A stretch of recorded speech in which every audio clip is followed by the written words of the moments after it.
This is the king of Ballahoney. There's not happened old WhatsApp made going around there for the last couple of days. I made known. It was my chance now to make one. 31 years ago, I got wounded down in Cork. Bobby Ward, a long time ago. I was only a young man in my prime. I was about 28 years of age. But I'm at 60 now, 59, hitting 60. I lost half my stomach, according to what's up yesterday, and all my good guts, right? I had to do this, take off my shirt, show the whole country, right? After my shot home 31 years ago, and how much of my stomach is gone. This is it. Have a good look to everyone. That's my stomach. Good look. And that's my back. No. I can't go down any further than that. That's my stomach, look.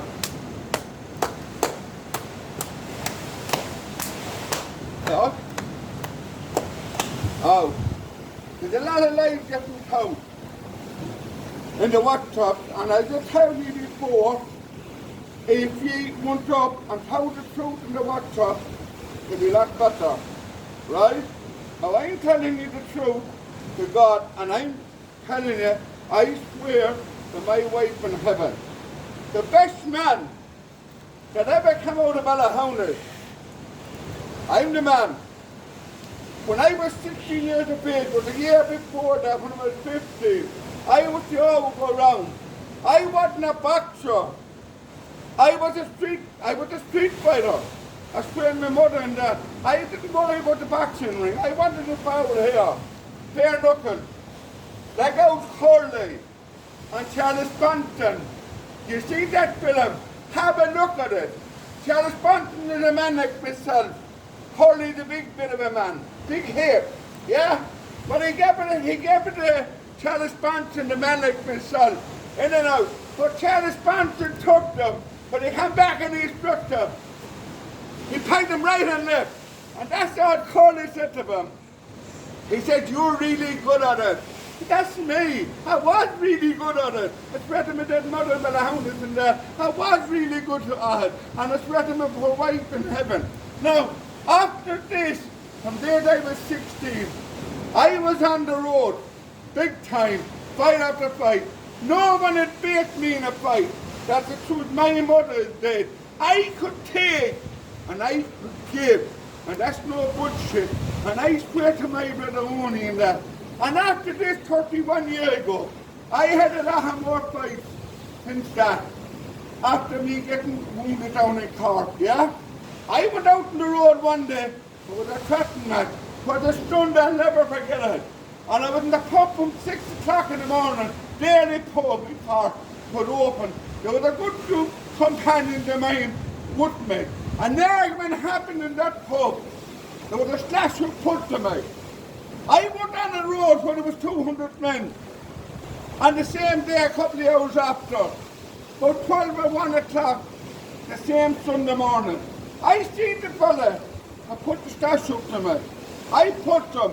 When the crack came down this way, I was waiting down this and I spotted the fella that put the stash up to me. I put them up and I got into them, right, left and centre. As it was my woman in the graveyard in Ballahoney. And when he was dead, I kept beating him.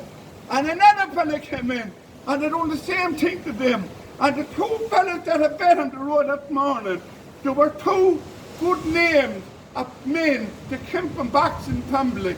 Two names, and I won't mention the two names, but they came from a big group of 8 of them from boxing.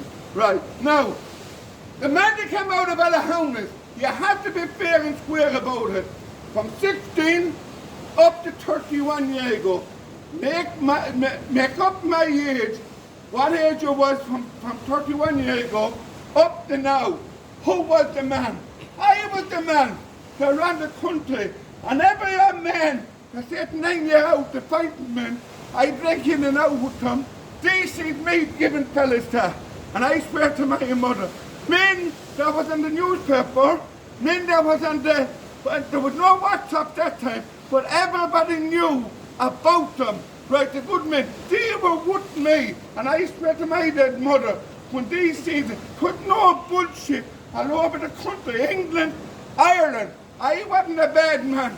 I was a good man to put them up. And I swear to my mother, in Ballahonus gave in here and that. And I swear to my mother, you were along now. One thing, I got a phone call today about it, that about the law with Paddy Catholic. I'm behind it. My poor woman is dead. And I hope she's above in heaven, and my father and mother, and my brother Francine only, right? I know nothing about no law. But Bob the Builder, you owner, John Paul, I am not telling Kathleen what to do. But with all the bad things that you have said in the WhatsApp owner, and John Paul about me, what you cannot say, you're sorry, you're forgiven us. I don't want that anymore. I don't want to talk to you no more. I swear to my mother and my wife and that, yeah? And that's what I said in the Bible and Sunday. I didn't take no Bible. You said I took a Bible. I took no Bible. And I swear to my woman in heaven, I did do that. And say if I have to, would to have all the ones in Castlebar town, if I have to do, I'm going to do it. Let me hand the Bible to finish talking to you for life and forever. Now, that's what I made. If I was going to take the Bible, just done it with the priest's house. I'm not a fool.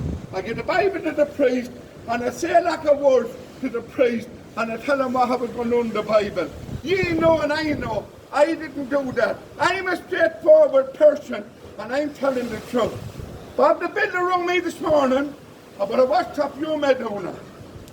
His name was mentioned. Now, the night I was down in my son Simon over Ergon in his yard, I wouldn't blame him. He run my son Charles over, he run my son-in-law Brian over. Paddy and Michael had an argument one night in a pub up where Simon is living. I wouldn't blame Simon any argument, he sent the guy's yard pack for the run them. Wouldn't care to them, right?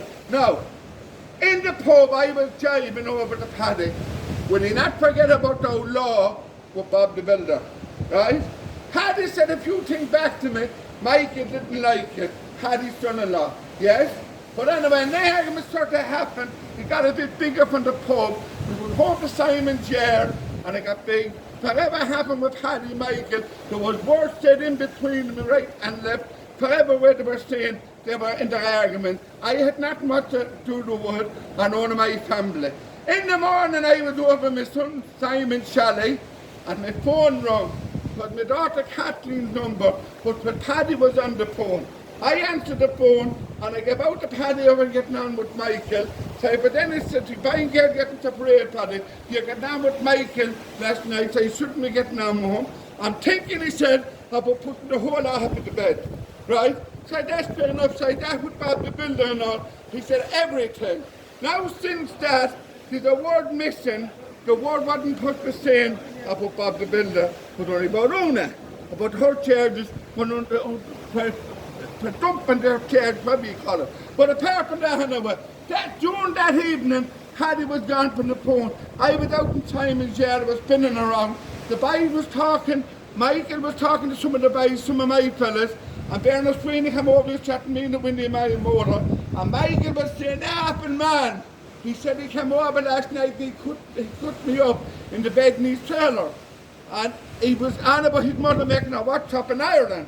And I said to Bernard Sweeney is a live man, he can tell the truth. I said, tell him Bernard Sweeney, I wouldn't tell his mother to make no WhatsApp, had he in the hand of making up the law. Right? Bernard Sweeney went over and told him, he said, I'll ring my mother, I'll tell her make no WhatsApp. He went into the trailer there and then, and he got on to Una, and he was talking away to Una in the phone, and he said to me, that's my mother. He shouted out the door of the trailer, that's my mother, barely, and I can't have her for a minute. I went on to her for a couple of minutes to Una, and I was telling her, I thought Paddy and Kathleen was making up the law with them, right? But anyway, I was chatting to Una, and I told her what Paddy told me in the phone about the law, how them didn't out everything. leave it for a while and they might forget about the law. It's none of my business if they were making up the law. I had nothing to do with the law. But with situations at the minute, I said nothing about Bob the Builder. Bob the Builder rung me this morning. I explained him. He was on about a bottle. He can show me the CTV. There's no bottle. When I was finished with Bob the Builder, I rung my son-in-law, Paddy and Kathleen.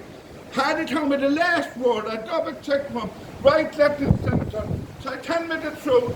Was there a bottle in it? So Bob the Builder can come down to the house any day and say he can show me the CTV. There's no bottle in it.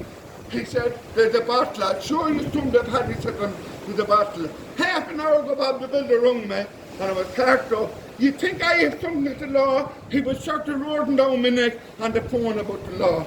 I told him exactly what Paddy told me about the law. He seen the bottle in the CTV, so Bob the Builder hadn't it. So you're telling me the truth about the bottle. Paddy said, I'd show you the CTV, the bottle is in it. So that's fair enough. I told Bob the Builder that.